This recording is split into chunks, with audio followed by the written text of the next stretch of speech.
Total Sports is brought to you by Fourth Terrace Diagnostic Center.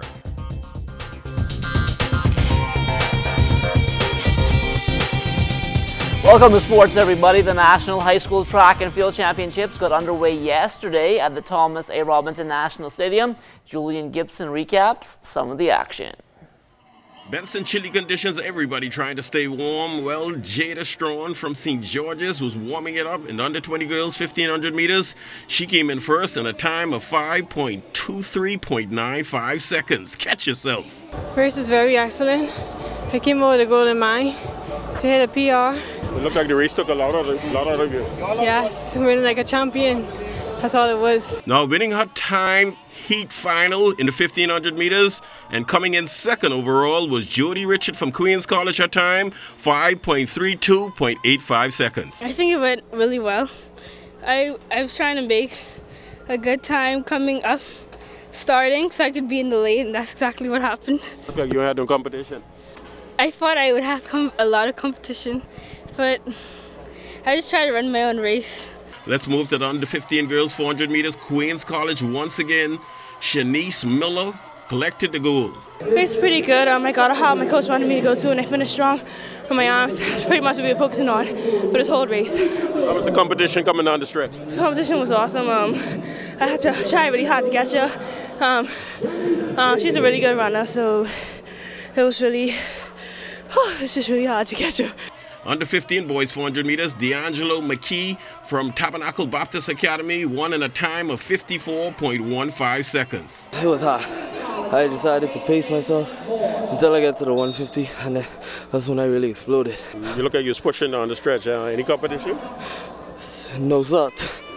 I mean, they tried. Under 17 girls 400 meters, Angel Pratt from Queens College ran a 59.31 seconds for first place. It was a great race. I get out, executed like my coach said, and came home strong.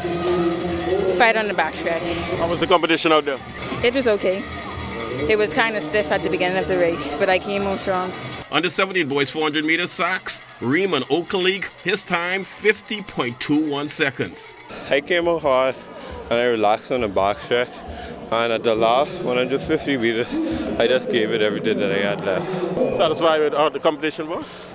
Or you wanted somebody to push you? I mean, I would have liked to do a better time, but I did my best, so I can't complain. Under 20 girls, St. John's, Vandera Morse, 56.71 seconds. I know I had a competition, so I had to get out hard, relax, and give it all that I got for the ending. Are you concerned about SAC and QC? No, sir. I don't concentrate on the people in the race. I just worry about my time. And the under 20 boys, Curry Sherrod from Tabernacle Baptist Academy, yes, they can win Hugh Campbell Basketball Championships and 400 meters. His time, 49.73 seconds. It was pretty close. I went out, I had a mission to do, and I put it through to bring the goal for my school. You got to hold off coming down the stretch. Yeah, it's a little chilly, and my legs was getting tight at the end, but I managed to hold it up. Reporting for ZNS Total Sports, I'm Julian Gibson. The official opening for the High School Track and Field Nationals took place this morning. Our Charles Fisher was there. The Siawaka Knights marching band and their vibrant taste of music brought in the athletes from a total of 67 schools encompassing Grand Bahama, New Providence, and the Family Islands. That's around 900 athletes competing in the under 13, under 15, under 17, and under 20 divisions for boys and girls. A few fans in the stadium for the opening. Bringing remarks on behalf of the B3S was Second Vice President Norris Bain. It's a strong commitment to track and field and to the development of our youth. The reason we are all here today, to compete to the best of the best.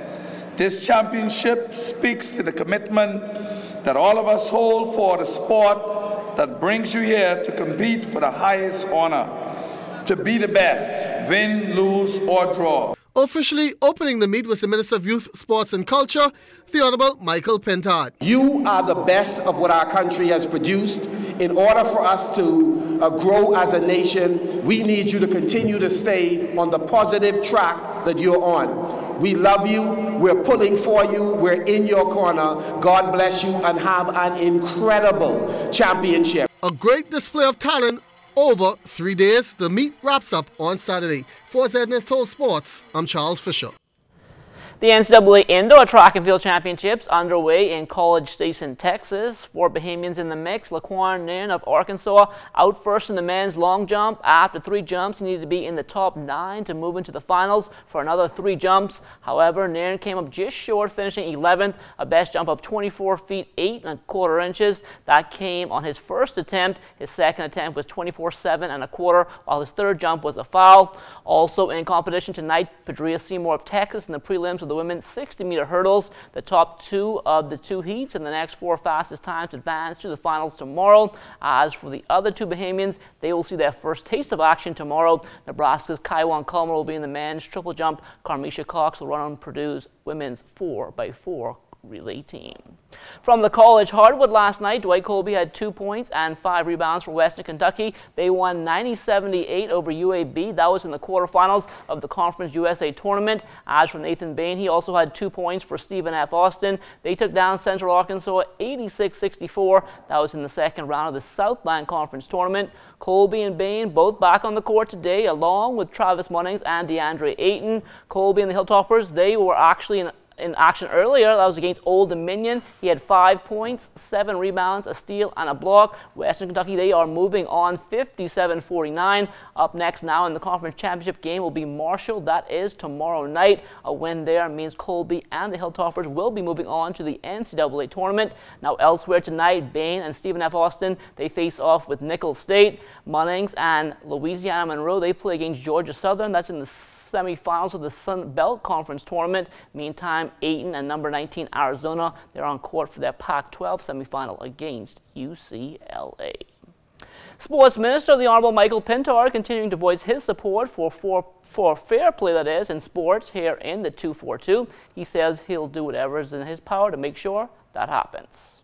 We do have challenges with a couple of them, and we're working diligently to help build their capacity, to help them understand proper governance structures, and the importance of including as many persons as possible, because unfortunately that's not always the case. We have not given them a time frame, but they know that in the new budget cycle, their ability to attract resources from the government, not just the annual subvention, but the additional funding that most federations continue to come for when they're doing local or international events, those funding requests are going to be affected by how effectively they are implementing a Family Island approach and how effectively they're integrating young people in their programs.